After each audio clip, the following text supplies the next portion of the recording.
Bonjour. Emmanuel Rangeard, bienvenue sur le plateau de la matinale.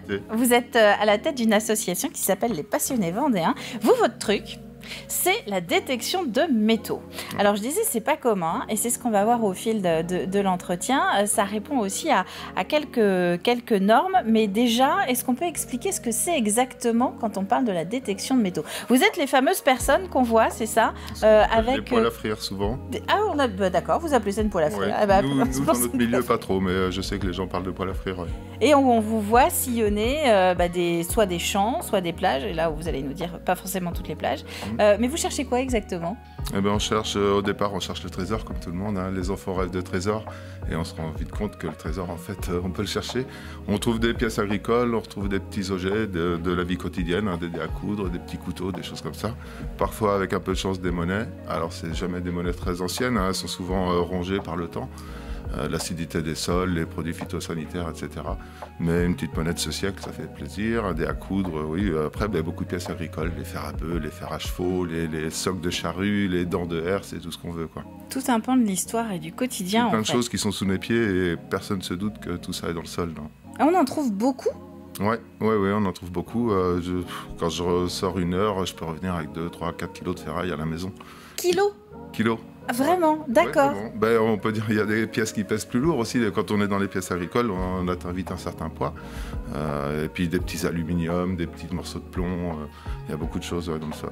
Et alors justement, c'est une bonne transition. Je voudrais parler de ça parce que vous en parlez également sur votre site. Vous proposez votre service auprès des particuliers. Vous avez perdu quelque chose en plein air et on est vraiment en peine pour le retrouver. Eh bien vous pouvez aider avec votre matériel. Ouais, on a 2 exemples très récents. Le premier, c'était lundi dernier, donc cette semaine. Une dame nous a contactés par le bouche à oreille. Sa fille avait perdu 2 bagues de famille sur un camp de scout.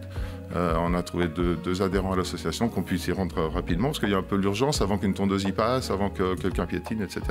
Ils y sont allés. 3 heures après, ils avaient retrouvé les 2 bagues que la jeune fille avait cherchées pendant tout son samedi. Donc là, c'est une joie de pouvoir restituer ses bijoux de famille.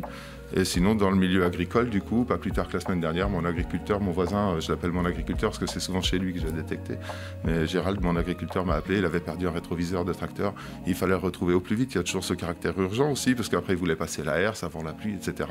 Donc je suis allé chercher son rétroviseur qu'on a trouvé en un quart d'heure. Bon, et alors il y a plein d'autres histoires, de très belles histoires. Je voulais passer une photo. Allez, on va prendre 5 secondes, Antoine. Mets-nous la belle photo de ce portrait. Un monsieur qui raconte sur votre site qu'il avait cette photo. Il a retrouvé le petit médaillon et 40 ou 50 ans plus tard, il y a le propriétaire de ce médaillon qu'il a retrouvé grâce à vous. Ouais, en fait, c'est qu'il avait trouvé ce médaillon il y a une dizaine d'années. Et suite à plusieurs restitutions de bijoux, il s'est dit tiens, pourquoi pas me mettre à la recherche du propriétaire, ce qui a été plutôt rapide, je crois. Et il l'a retrouvé. Le propriétaire l'a perdu il y avait une 50aine d'années. Alors vous l'avez dit au début, on est tous animés par un petit côté, on a lu Peter Pan, Robin des Bois ou Aladdin, c'est ça, Indiana Jones, ça va, oui, on a envie de trouver cette caverne, cet endroit. Bon, on doit réaliser au bout d'un moment que c'est plutôt dans les livres, que c'est plus probable qu'en vrai. Mais vous y êtes arrivé comment ? C'était quand? Comment, je sais pas. Je m'intéresse à l'histoire de la Vendée, et ça permet justement de rentrer un peu dans cette histoire passée, quand on retrouve les objets de la vie quotidienne qu'on n'utilise plus aujourd'hui, et qu'on se rend compte que c'était extrêmement répandu. On n'imagine pas que chaque femme avait un dé à coudre dans ses poches, que c'était même dans le pactage des soldats à la Première Guerre. Donc c'est des petits objets qu'on n'utilise plus aujourd'hui, qu'on retrouve nous, mais assez régulièrement. Ça peut être des petits objets en plomb, des fusailloles par exemple, c'est un petit objet qui servait à filer la laine. Aujourd'hui, personne ne sait ce que c'est qu'une fusaillole. Nous, dans le milieu, tout le monde en a déjà trouvé. Alors ce milieu, justement, en Vendée, il est grand comment? Vous êtes combien de détecteurs de métaux, de chercheurs de métaux? Ça dépend des saisons, parce qu'on est un département qui accueille du monde l'été. Donc l'été, on a forcément plus de monde. Au départ, on a créé un groupe Facebook avec un ami, Dominique, et on s'est rendu compte que beaucoup de gens arrivaient sur le groupe, donc des Vendéens, mais aussi des estivants, des gens qui s'intéressent à la Vendée ou à l'histoire de la Vendée, parce qu'il y a toujours ce lien avec l'histoire quand même. Et le groupe a atteint vite plusieurs centaines de personnes. Et il y a quelques années, en 2019, il s'est créé une fédération en France, la Fédération française de détection de métaux. Pour structurer un petit peu tout ça. Pour structurer tout ça. Donc en tant qu'association, on y adhère ou pas. Et nous, on a créé l'association justement pour nous affilier à la fédération qui nous protège un petit peu, qui nous couvre et qui parle pour nous auprès des plus hautes instances. Donc on a créé l'association dans ce but-là, parce que le groupe Facebook fonctionnait très bien, et on s'est dit, tiens, pourquoi pas créer une association, s'affilier à la FFDM pour paraître un petit peu dans les chiffres, les statistiques. Et vous êtes combien d'adhérents alors? Alors dans l'association, on est 40 à ce jour. Ce qui n'est pas négligeable non plus. Ce qui n'est pas négligeable, et on sait qu'en Vendée, il y a le plus gros vivier d'adhérents à la fédération. Il y a des gens qui ne sont pas dans l'association. Qui passent directement au national. Voilà, donc on est, je crois, 70 adhérents à la FFDM aujourd'hui en Vendée, 40 pour l'association, et le groupe Facebook réunit un petit millier de personnes. Et ah oui, c'est vraiment pas négligeable. Ouais, en sachant qu'il y a des gens de passage. Mais ça coûte combien de s'équiper? Parce que cette machine, ça doit coûter cher, non, quand même. On peut commencer avec une machine plus bas de gamme à 300 €, aux alentours de 300 €, voire moins en occasion. Et les dernières machines françaises sont à 1 500 € à peu près. La différence, c'est la qualité de détection, la profondeur? Oui, la profondeur, la qualité du signal reçu. Il va mieux analyser le son, parce qu'en fonction des métaux, on aura un son différent. Si c'est un gros ferreux, si c'est un petit aluminium, on n'a pas le même son. On a déjà des indices avant de creuser. Et c'est ce qui fait la différence des machines. L'ergonomie, le poids, l'encombrement, la recharge, etc.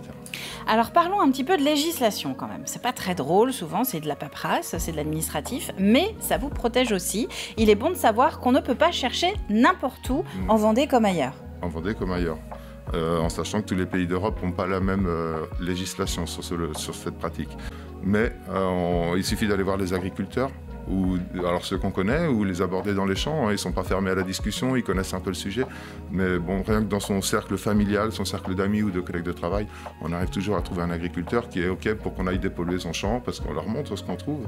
Et ça les intéresse de savoir, du coup, est-ce que mon champ est aussi pollué qu'il me le dit? Et donc vous passez méticuleusement en zigzag sur toute une surface de parcelle? Il y a plusieurs façons de faire. On peut y aller un peu en mode aléatoire, en se promenant, en regardant à droite à gauche, en attendant le petit son qui va nous dire qu'il y a quelque chose. Ou alors, certains autres ont cette pratique de quadriller. Après, ça dépend de chacun. Et alors, qui dit Vendée dit plage également. Et alors là, en lisant sur votre groupe, j'ai découvert que on ne se baladait pas comme ça, n'importe comment sur les plages de Vendée. Non, en Vendée, il y a plusieurs cas en fonction des mairies.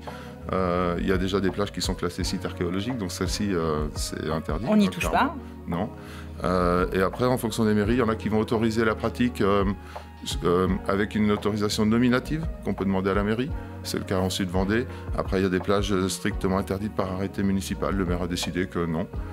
Il y en a qui sont autorisés l'hiver, quand il n'y a pas les touristes. Après, il y a des horaires l'été, etc. Donc, il faut s'enseigner en mairie ou auprès de la police municipale.